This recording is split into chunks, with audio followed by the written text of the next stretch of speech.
Old Ravel, Further Flight, patiently ridden under his old friend Michael Hills, along with Assessor at the rear of the field. Getting quite strung out now as they race towards the running gap, which is about 1 mile and 3 furlongs from the finish, and then they'll turn right-handed.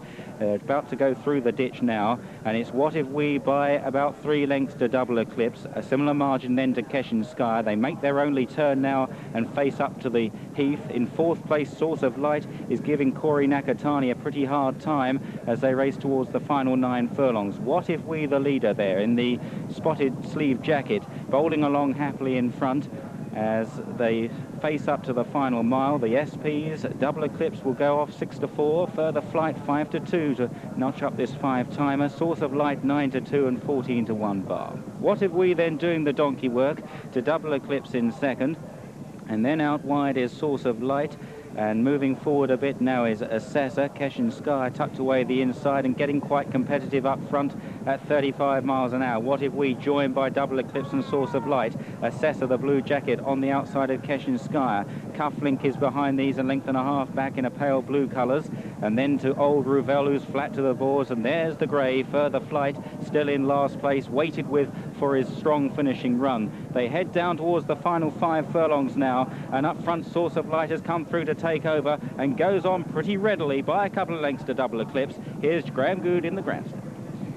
Yes, and it's Source of Light keeping up the gallop well, nosing into 2nd place and pushed along his Double Eclipse, and 2 lengths down to Assessor flat to the boards. Further Flight, the grey, is getting closer though, isn't he? Coming through into 3rd place now. There's a roar going up from the crowd. It's Source of Light, the leader. They've got 3 furlongs to go. Double Eclipse is after him. Then 2 lengths back to 3rd place, which is Further Flight, who's starting his run now.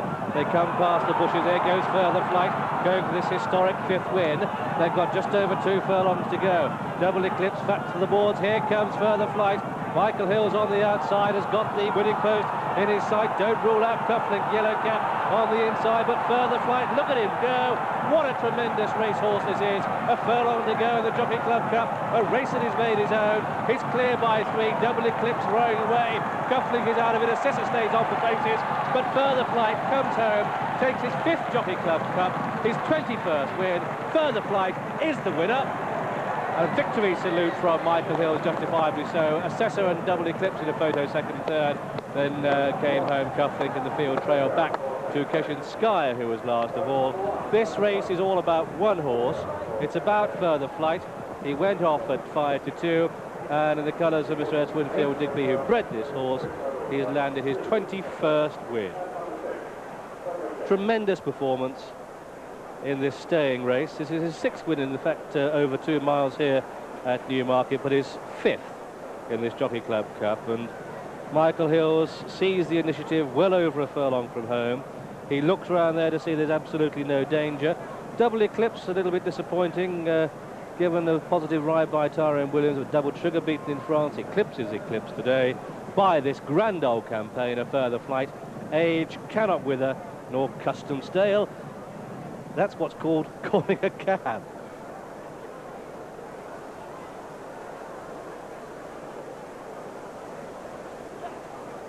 I don't think anybody's going to complain about Michael's signal of triumph. As he told us this morning, this is his best and oldest friend among the horses he's ridden. John, it's extraordinary that course has stayed sound for all these years. Really tremendous credit to Barry Hills. His horses have been running incredibly well all season. He's not only stayed sound, but kept his enthusiasm. Yeah, lovely shot here as we go on. Now, you just watch Michael Hills. You can see they're just beginning to go. You can see him shouting to this horse under his breath. He says, come on, son, you're going to have to pull your finger out here.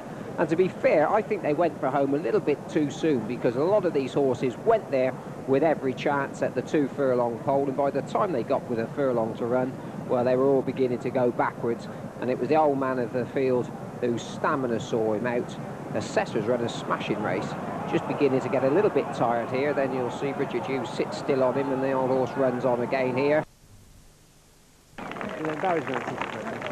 And I understand, in a very fitting tribute, that Newmarket are going to name a race in Further Flight's honour, because if ever there was an indication of the difference between England and France, splendid though the French racetracks are, they don't tend to have at least thoroughbreds with characters that get public support like this. They do in the trotting world, but not in the, very rarely in the flat racing game.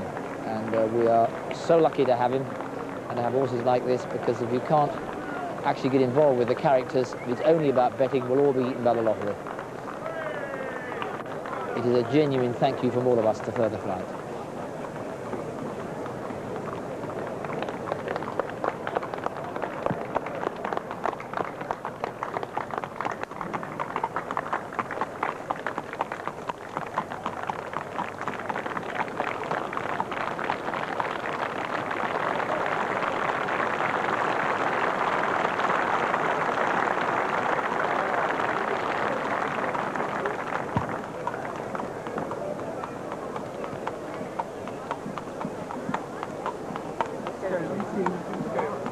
Alan Jones, the lad of Further Flight, who is known as Scobie by all his team.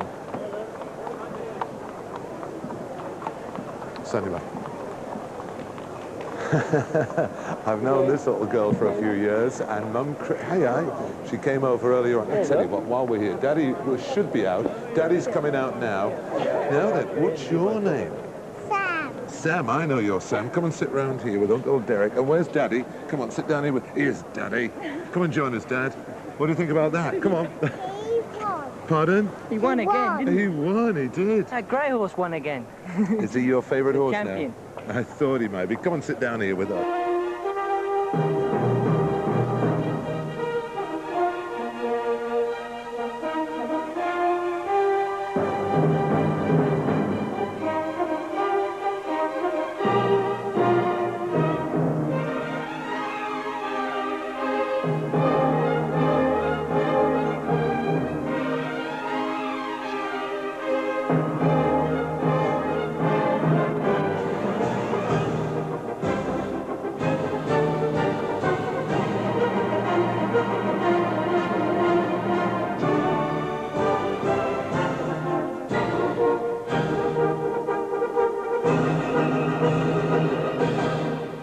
To experience the magic of Longchamp that has witnessed some outstanding Arc performances.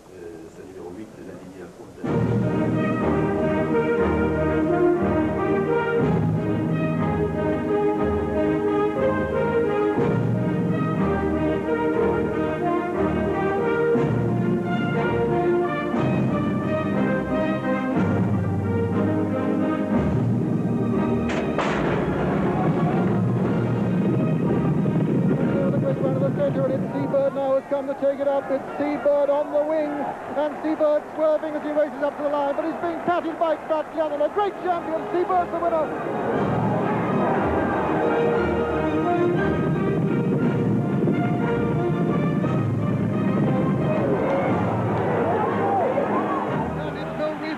From Pistol Packer from France as they race into the final furlong. It's Milreef from Pistol Packer. Cambrizia's coming there strongly, but it's Milreef holding Pistol Packer. Cambrizia coming there on the line, but at the line, Milreef's the winner.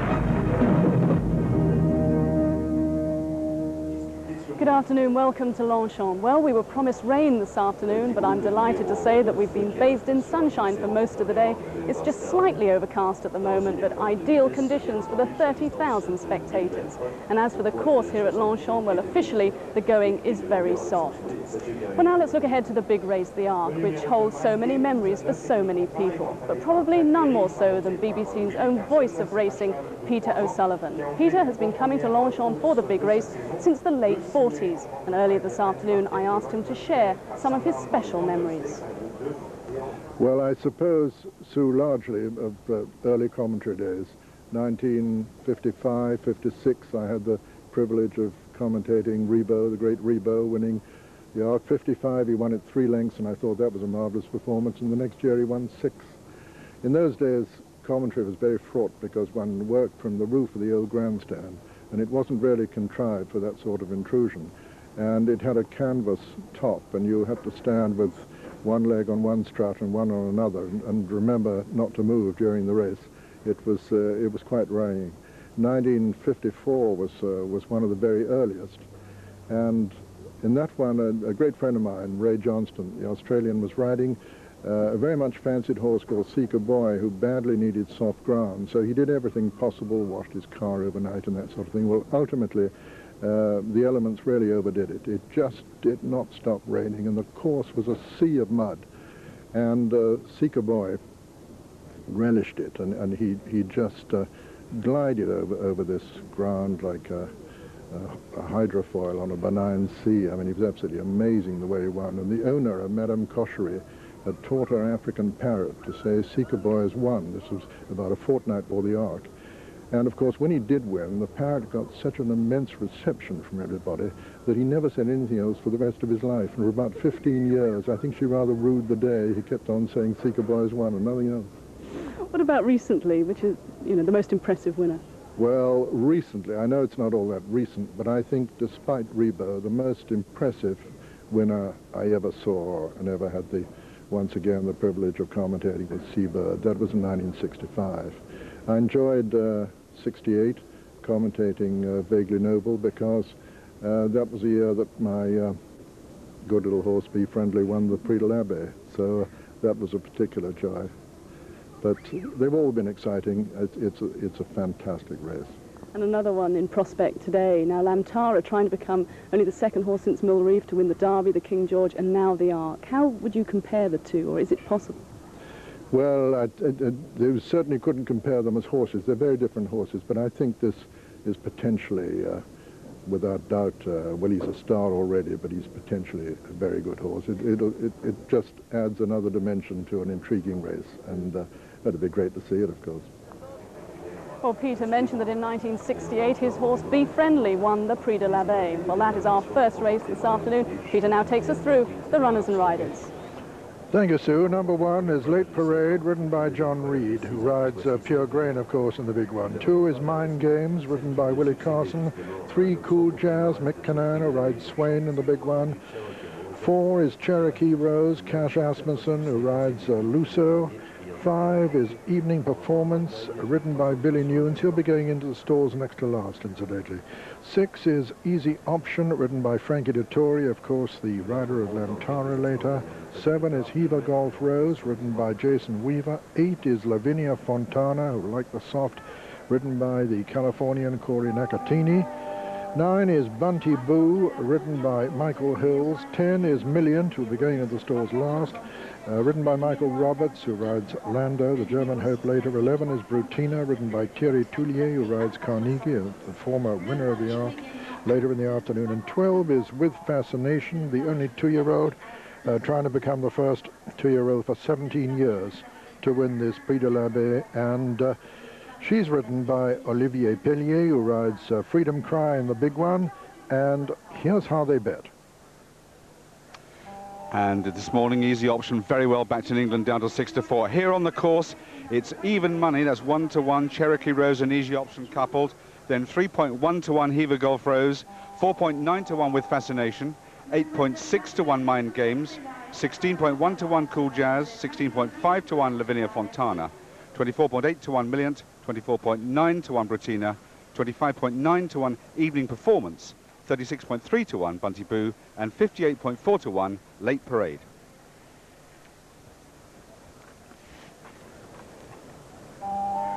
They're going very soft officially. 3.9. The time for the first race, which was over 1.25 miles, was 7 seconds slower than standard. The jockeys said it was soft but not sticky, which is good news. But of course, the 5 furlong straight here, that's going to be fresh ground. They haven't raced this over the 2 days, and look at those cars in the center of this course on this Fiesta Day, a day once again when English and Irish visitors almost outnumber the locals. Certainly the market's reflecting that. Well, here's one of the 2 linked together that are favourite, the Easy Option, favoured in England, but here at Longchamp, only a 6-1 shot, except that, of course, she's an even money shot because she's linked with Cherokee Rose. Easy Option, a fresh filly, didn't race between June and September, where her performance was a quite extraordinary revelation. And here is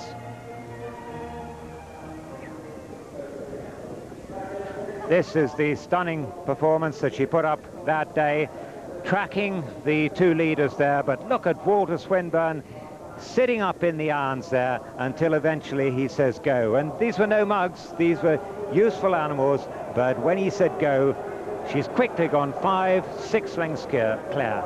Another extraordinary performance by a Godolphin horse. And the moment that Walter pulled her up, the first thing he said was "Prix de la Baie." Well, it almost defied the belief to see the way she travelled in that race at Newbury. Big step up in class today, but as Walter Swinburne has recommended her for this race, it's advice that you must take. But linked in the betting with Cherokee Rose on Paris Mutuel bets. That doesn't apply to bets with bookmakers, of course. Here she is, Cherokee Rose, the French favourite. The French haven't won this race since 1978. Well, John Hammond's really been injecting some speed into this filly. She started the season 7.5 furlongs, went to 6.5. Now today she's down to 5. Well, we know she's quick enough to win over 6 after her impressive Group 1 win at Haydock, where her victims, of course, included Lake Coniston. It's Lake Coniston who cruises up sides now, Mind Games now as they come inside the 3. They're a length in front of Lavinia Fontana, pushed along. Cherokee Rose badly needs a run now from Owington, who gets a move on from Branston Abbey. Coming up inside the 2 though, Lake Coniston on the left, he's reaching for the whip now. And on the outside, Mind Games with him, followed then by Owington, getting into the clear from Lavinia Fontana, Branston Abbey. Cherokee Rose still can't get a run inside the final furlong. It's Lake Coniston on the near side. Now Cherokee Rose getting a run from Owington and Branston Abbey the far side. 4 in line here. Cherokee Rose gets the run now, pounces on the leaders, grabs it now, and Cherokee Rose gets up to win the Haydock Park Sprint Cup. Second Branston Abbey, third Owington. Very good speed towards the near side. Million is up there, and then Mind Games over on the far side. Just in behind them come Late Parade and his evening performance, making it from Hever Golf Rose, Mind Games. And then comes Million, and then making progress is Easy Option just in behind the lead. And Cool Jazz showing very good foot nearest to us, but its evening performance over on the far side, disputing it with Hever Golf Rose. They've only got a furlong and a half to run now, and it's Hever Golf Rose who's taking it up from evening performance. Easy Option putting in a very good run, but it's Hever Golf Rose from evening performance and Easy Option, and then Cool Jazz as they race into the closing stages. Hever Golf Rose, who's won in 4 countries this season, is going to win it, and Hever Golf Rose as they come to the line is the winner. It's going to be very close for second, with just getting up to his second Cherokee Rose. But Hever Golf Rose won it all the way from Cherokee Rose. And now she's got fewer than 30 horses. But now she's poised to become the second woman trainer to win the Arc after her great rival Cricket Head. After an unlucky defeat in the French 1000, Carling won the French Oaks and the Prix Vermeil. Now Carling and Corinne can win the big one. You believe in what you do, you can become successful, but of course you need a lot of luck also, and I had luck very soon, that's sure, but I think you must be very confident in yourself, otherwise nobody will. Not surprisingly, Carling's not named after Lager or a certain rugby player. I suppose they called her Carling because her granddam is called Darlingdale, so they wanted to keep all the Darling, and they took the first letter of Coralegia. Some people say it's the first letter of Corinne, but I think it's more the dam's first letter, the C. Carling's dam, Coralegia, was given to the Delbart family because her previous owner, with 7 children, couldn't afford to breed from her. He, in turn, had been given the mare by the original owner, who likewise couldn't afford to keep her. She was so lame that the vets wanted to put her down. At one stage, she looked a hopeless case. But the owner wouldn't allow it. Otherwise, there'd be no Carling. Coralegia was born from a mare her owner loved, and when she was born, she had very special ankles, and she was not. She seemed not to be able to run one day, but her owner used to love her, and he decided to try, and he tried hard, and with an orthopedic horseshoe, she finally could run once, with no result, so he decided to retire at stud, and he found a friend who had a farm and gave the Coralleja to this friend to breed because he has no money to breed himself. So Mr. Delbar had the Coralleja as a gift, and all the story began like that. Her great day came at Chantilly in June, a revenge mission against her conqueror in the 1,000 guineas, Matiara. But it's Carling now, the leader. Carling getting her revenge against Matiara. Putting in a good run is Treposa. But Carling is the leader as they race into the closing stages, and Carling is going to win it. Carling has just won it in the line from Matiara. It's very close for third between Muncie and Balanka and Treposa. Dorothy. So British challengers second, third and fourth favourites, and many would feel that this filly is the value. Dance Design, the Irish challenger, because she's the only one who's run in Group 1 company, and as Jim was saying, she was pretty unlucky behind Prairie Belle in the Moigla Stud Stakes, and of course had previously beaten Prairie Belle at Leopardstown, so quite possible Mick Cannan could be riding his second winner of this two-day meeting.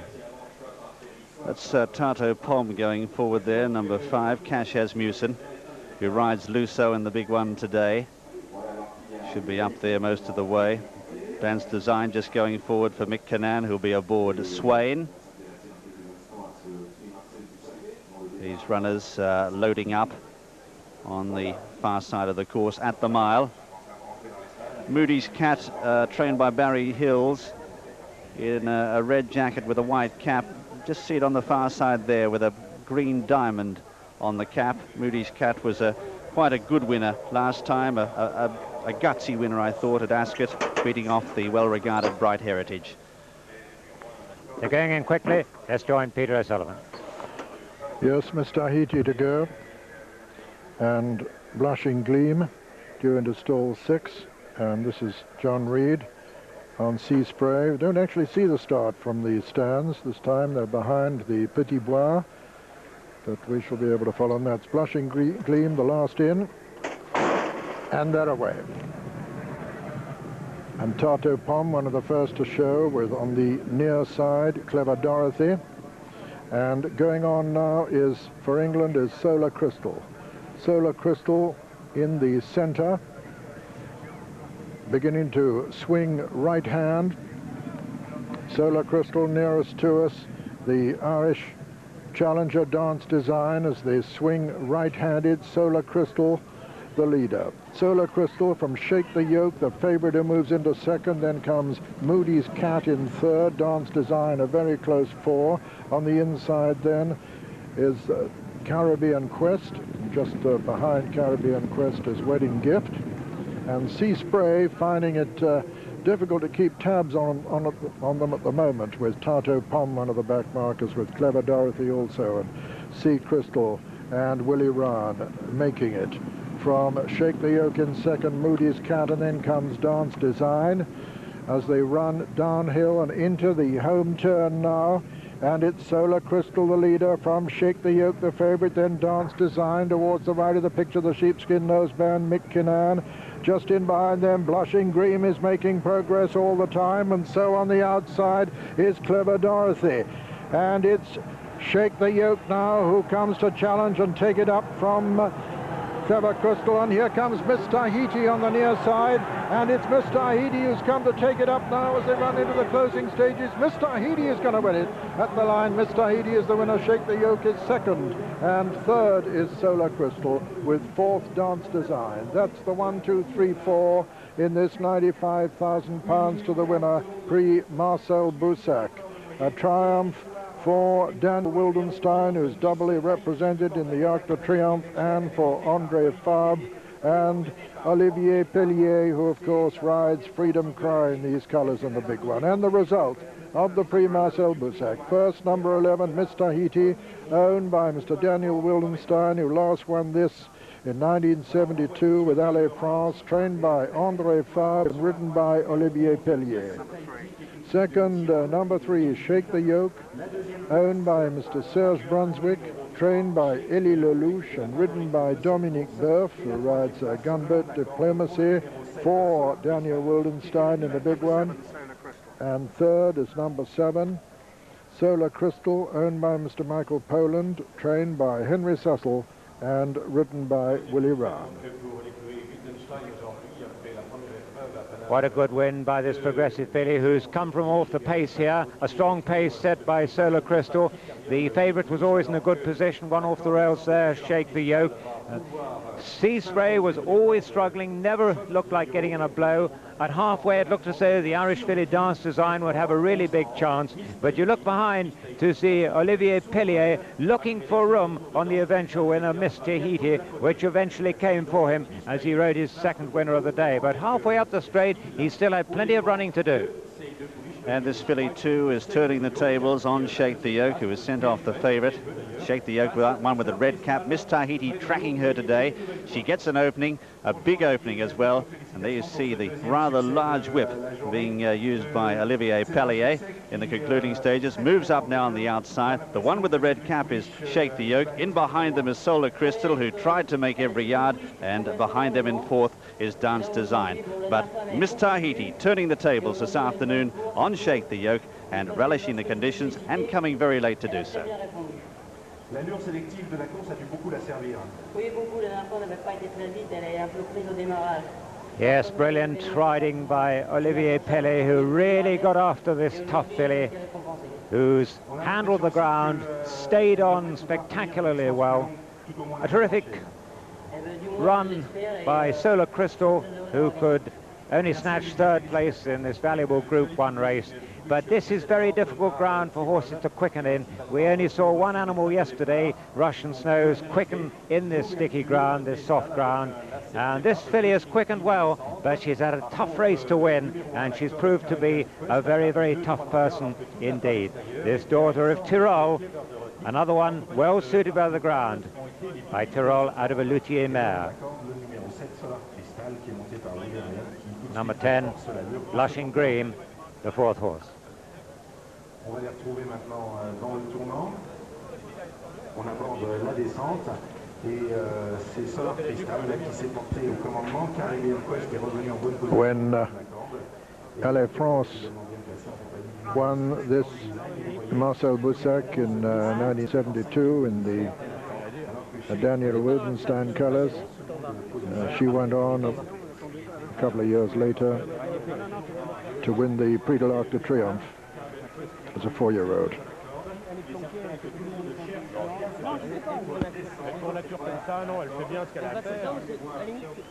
Allez France was by the great Seabird, the 1965 winner.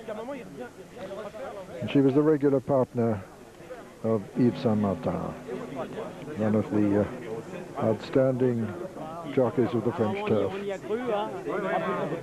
Solar Crystal on the far side, not yet been tackled by the favorite, Shake the Yoke. That's Moody's Cat over on the far side.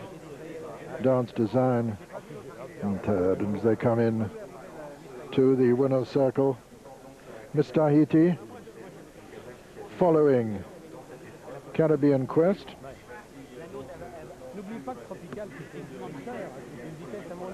Caribbean Quest and Walter Swinburne, who will be wearing these colours once again very shortly on Balanchine, followed by the colours that will be carried by Freedom Cry and Gunboat Diplomacy, with for the first time ever in a Prix de l'Arc de Triomphe this afternoon, as an experiment, the French that usually distinguish, have always distinguished in the past by using a sash to distinguish the second colours, will be actually changing caps, and Gunboat Diplomacy will be carrying a white cap, and Swain, Sheikh Mohammed's second colour,